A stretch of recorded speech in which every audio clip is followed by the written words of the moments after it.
Welcome to Commander Pop Culture, a place to gather magical information with some laughs, might I add. Hello everyone, welcome. This is a Kefkha, the Court Mage list. Actually two, because I built one on a non-budget and I built one on a $100 budget. So if you're looking for either or, you've come to the right place. I imagine what brought you to be interested in Kefkha is that it's basically Nico Bolas the Ravager, just better. If you ask me.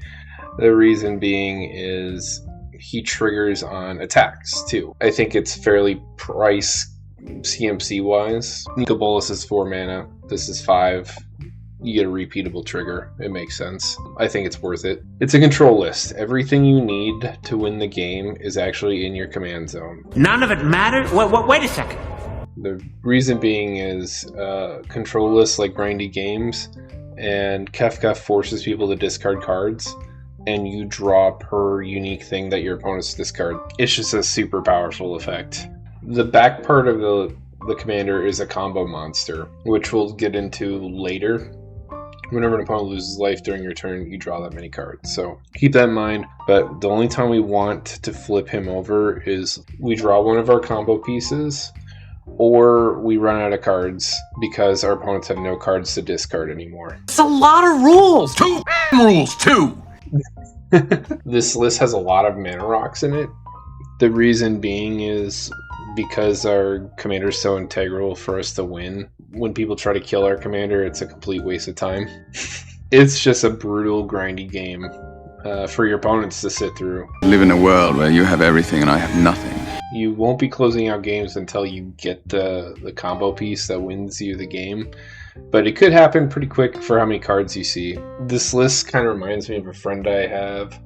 He builds a lot of control lists, and they all have like 20 to 30 rocks, which I've never built a list like that before until now. I think he would love this list. He and my mother, they have a dime or nickel relationship. Hard cash and cheap, ugly women. Let's get into it. We can talk about the 1-drops here first.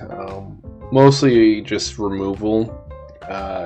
Because we see so many cards, we could replace the cards that we trade 1 for 1 for. It's the one time in EDH that I normally break my rule for doing that. You want to trade 1 card for multiple because you have multiple opponents, but if you're in a control list that fills their hand pretty consistently like we do in this list, then we do that. We play a ton of single target removal. We play a ton of rocks because we refill as fast as we could spend our cards, basically. The tutors, we can only run 3 in a bracket 3. They're going to be exclusively used for getting our combo wins. We'll talk about them eventually. But let that be known. Never use the very few tutors you have in this list to just grab anything. It should be to win the game. Reanimate's kind of a fun piece. It's just Kefkha triggers on ETB and on attack, so again, if they kill our commander, we just spend a mana, bring him back, and we get that sick trigger again. Animate Dead's the same story as Reanimate. Dance of the Dead does the same thing as Animate Dead and Reanimate. If people kill our commander, then they wasted a card doing it. Harmonic Prodigy, our commander's a wizard. Harmonic Prodigy doubles the triggers from a wizard or shaman source. So when Kefkha comes down, we make people discard 2 cards. Every time he attacks, we make people discard 2 cards, and we draw for, whatever people discard. It's a really effective and back-breaking 2-drop. Probably a high performer for sure. Liliana's Crest, an alternative win con. This is like our plan B or plan C, I guess you could say. Our plan A is just combo killing people after we flip them over. I don't like discard decks that much because once you force people into top deck mode, then your interaction goes out the window at that point. Like, it's mostly why I avoid playing exclusively discard decks, because of that factor. Or if people play card advantage from the command zone, which is very common in EDH, they can outpace the discard stuff. So I don't lean very hard into like other cards that say discard on them. I usually, if I'm playing a discard commander, that's what I rely on when making people empty-handed. That's just a wise piece of advice for anybody that plays discard decks. They're just poorly built because they have one too many cards that say force someone to discard, and they're useless in the mid to late game because people have nothing left to discard. Don't do it. You lose the top deck game, which feels awful. And I hate playing decks where you sit around and do nothing. More interaction. Naban doubles our ETB trigger from Kefka. It's not as good as the Harmonic Prodigy, but it's too efficient to ignore the Harmonicon effect for just 2 mana. Tiny Bones, the Bobble Burglar. It's a fun card advantage piece. On top of our Kefka giving us card advantage, this gives us card advantage from our opponent's discards. It's like a weaker version of Turgid because you have to pay for the stuff that get discarded. Unlike Turgid, it just gets put directly into your play and it's super busted. But we run her too in this list. Waste Not's in here because it's just value that's too much to ignore for 2 mana. We get Zombie when someone discards a creature. We get mana if they discard a land. If anything, we're playing this exclusively for the card draw when people discard a land and making bodies to block and stuff little rinky-dink aggro. Grim Tutor's another just flexible tutor. Laboratory Maniac, this is our next backup plan, our plan C. If we can't kill people by drawing cards, then we will just draw our deck and win. Pretty simple. The stuff that combos with Kefka on the backside costs 5 to 6 mana. So it's a really expensive 2-card combo because it costs 5 to play Kefka, it costs 8 to flip him, and then minimally 5 to 6 more mana for us to close out the game. Plus we need to find a way to get a draw trigger. So I think that's fair enough at bracket 3. Minimally you're investing 18 to 19 mana to pull this off. Lots of money. Play. Yeah. Not easy to do. Necromancy to bring back our commander. Oppression. Now this is one of the very few cards that make people discard that I have in the 99. I like it because it's effective at what it does. It makes people empty-handed really quick. For every 1 card they play, they lose a card. So you're 2 for 1ing them just for them playing the game. It's a very back-breaking effect. It's symmetrical, it affects yourself, but because Kefka is such a card advantage machine, we effectively play around it versus everyone else does not. That's why Oppression's super good in the list that want it. Tip, if you're going to run Oppression, make sure your commander has some form of an advantage. Words of Waste, this is, I think, our final piece that makes people discard from the 99.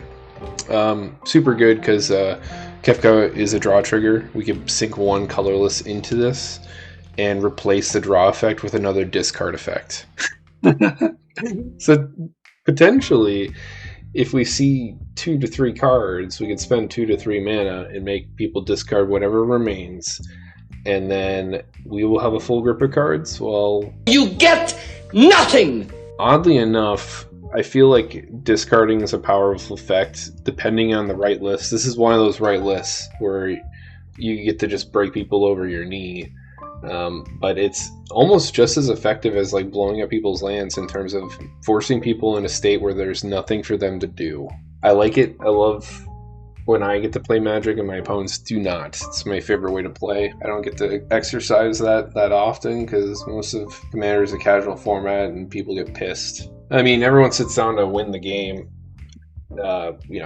That's the common thing between all of us sitting at the table playing. I mean, people have alternative reasons for playing. They want to do their thing. Our thing is just making people miserable. You see, I thrive on misery.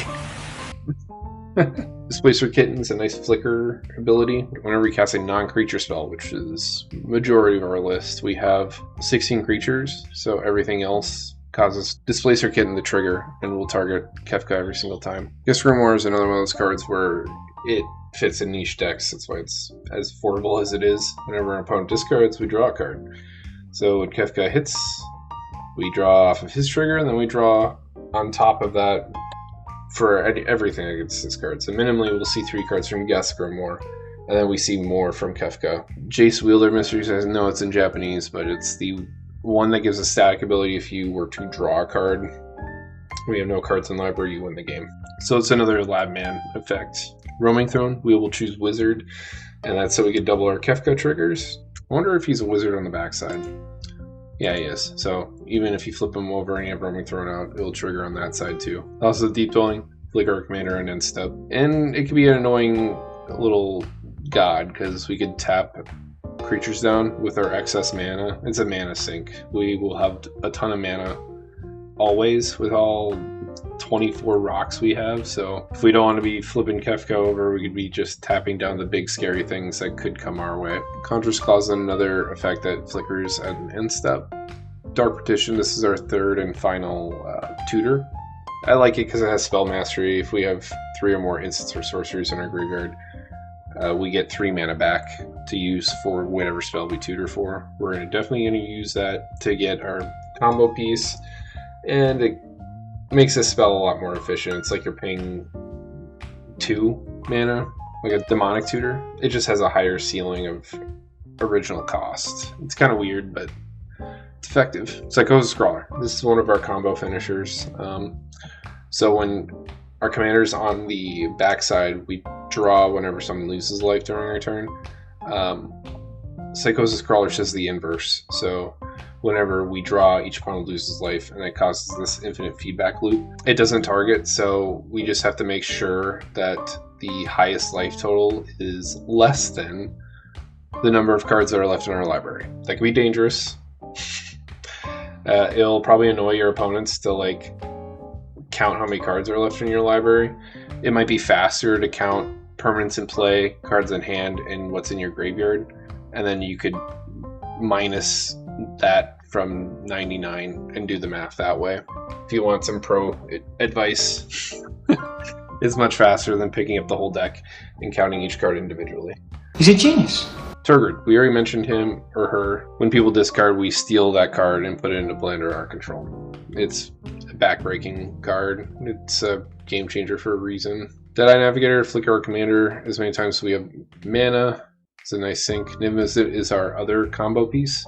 Now, you have to be kind of careful with this Niv Mizzet and the other Niv Mizzet. Both can only target one thing at a time. So if the life total of your opponents combined is greater than your library, you could potentially kill yourself with these, because the infinite feedback loop, it's not a May trigger. It has to happen.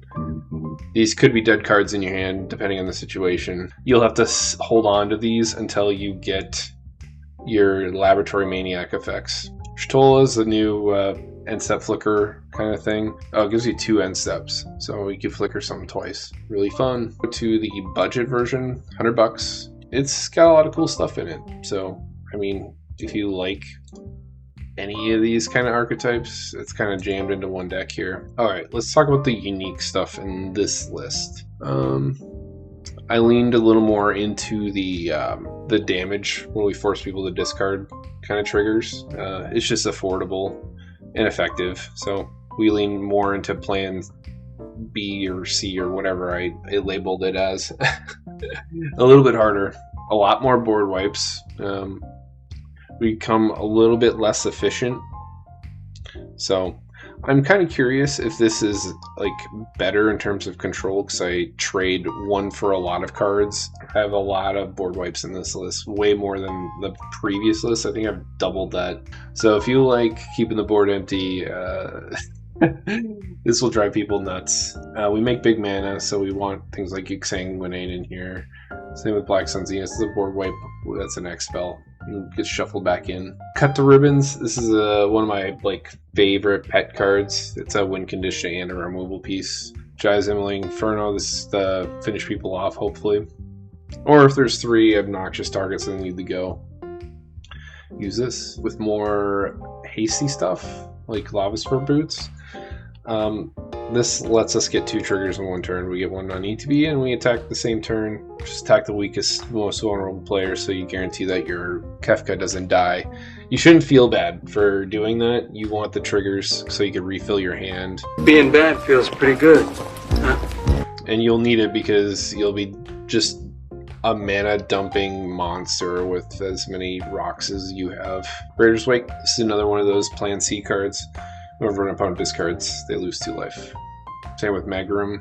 Wizard's class. Now this was like a unique Plan D. Whenever we draw cards on the final level, we could put a bunch of +1/+1 counters on our commander. It has flying on the backside.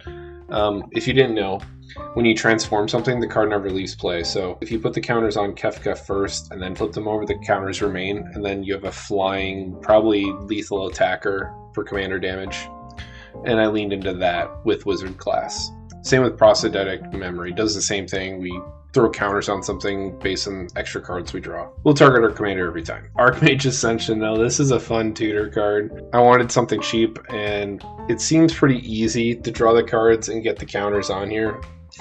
Once we draw 2 or more, we get the counter thrown on, and if there's 6 quest counters on this, whenever we draw, we get to instead tutor.